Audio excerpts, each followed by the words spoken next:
मेरे सभी YouTube channel के भाई बहनों को सादर प्रणाम। मैं रंजना सिंह चाहर आज फिर एक काव्य पाठ लेकर के आपके सामने उपस्थित हूँ। आप सभी को स्वतंत्रता दिवस की बहुत बहुत शुभकामनाएं। आप सभी स्वस्थ होंगे और मस्त होंगे। आज मैं एक ऐसी गृहिणी की कथा आपके सामने रखूंगी। उस गृहिणी की व्यथा को आपके सामने रखने का प्रयास करूंगी। एक शहीद की पत्नी सबसे पहले जब अपने पति के शव को आंगन में आते हुए देखती है तो जोर जोर से चिल्ला चिल्ला करके वो बहन विलाप कर रही है, रो रही है अपने पति के लिए कि मैंने तो अरमान सजाए थे कि करवा चौथ आने वाली है और आप आएंगे, लेकिन आप तो इस तिरंगे में लिपट करके आए हैं। वो बहन विलाप कर रही है, रो रही है, लेकिन थोड़ी देर के बाद उसका मन बदलता है और उसके अंदर एक गुस्से का, जिसको हम संवेग कहते हैं, पैदा होता है और वो खड़ी हो जाती है, अपने आंसुओं को पोंछ लेती है और अपने पति से वायदा करती है कि मैं आपके इस त्याग को, आपके इस बलिदान को व्यर्थ नहीं जाने दूंगी। अभी तक जो बहन विलाप कर रही थी, रो रही थी, चिल्ला रही थी, वह मेरी बहन अब खड़ी होकर के अपने पति से एक वायदा करती है। उसको वो जो पति से अपने से वायदा कर रही है जो बहन, उस वायदे को मैंने अपनी कुछ पंक्तियों में पिरोने की कोशिश की है। मैं आपको उस वियोग रस से वीर रस तक ले जाने का प्रयास करूंगी। आपका आशीर्वाद मुझे मिले तो आप अपना आशीर्वाद देना।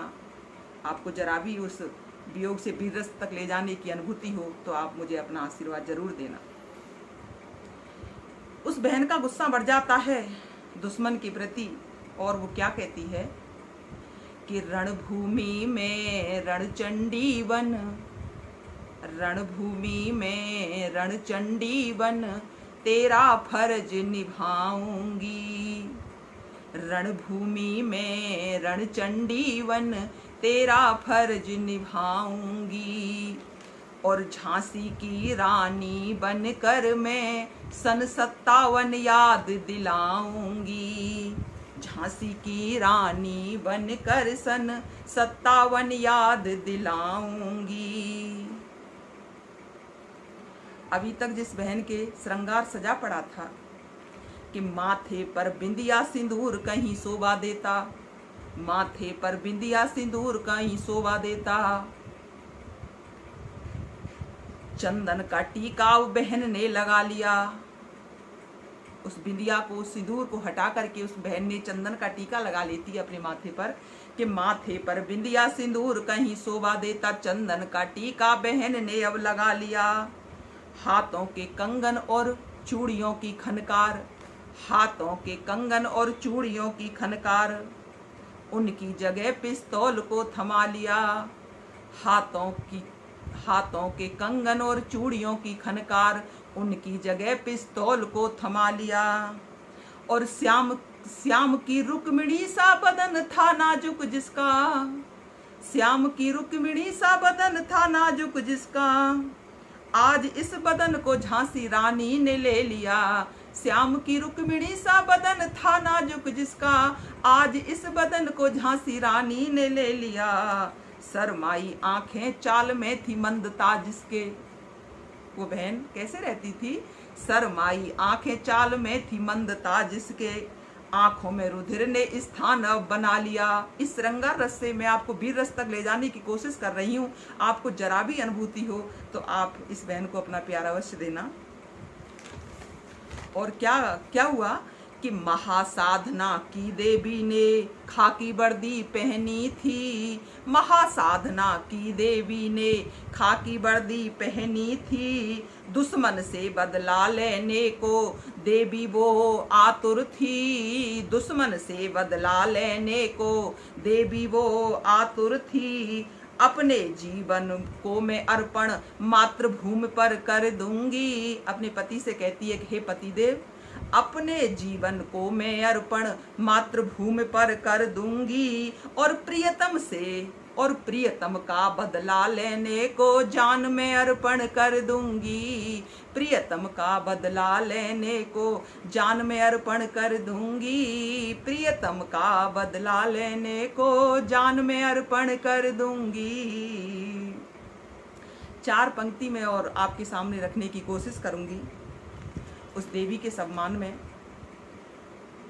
मैं इस देवी की गाथा को लिखते लिखते रोई थी। मैं इस देवी की गाथा को लिखते लिखते रोई हूँ।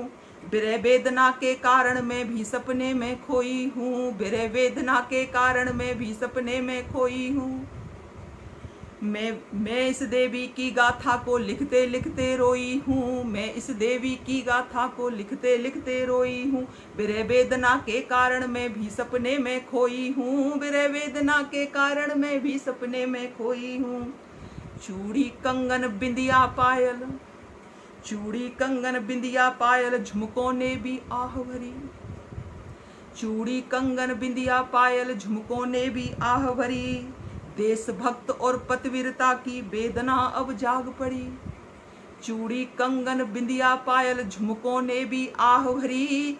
देशभक्त और पतिव्रता की आह वेदना जाग पड़ी। ऐसी वीर प्रणेता को मैं बारंबार प्रणाम करूं। ऐसी वीर प्रणेता को मैं बारंबार प्रणाम करूं। ऐसी वीर प्रणेता को मैं बारंबार प्रणाम करूं। ऐसी वीर प्रणेता को मैं बारंबार प्रणाम करूं। बारंबार प्रणाम करूं। बहुत बहुत धन्यवाद आप सभी का, बहुत बहुत आभार। मुझे आशा और उम्मीद है कि आपने उस बहन की विरह व्यथा को बड़े ध्यान से सुना होगा और उस की अनुभूति को आपने महसूस किया होगा।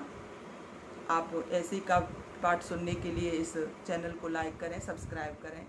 इन्हीं शब्दों के साथ मैं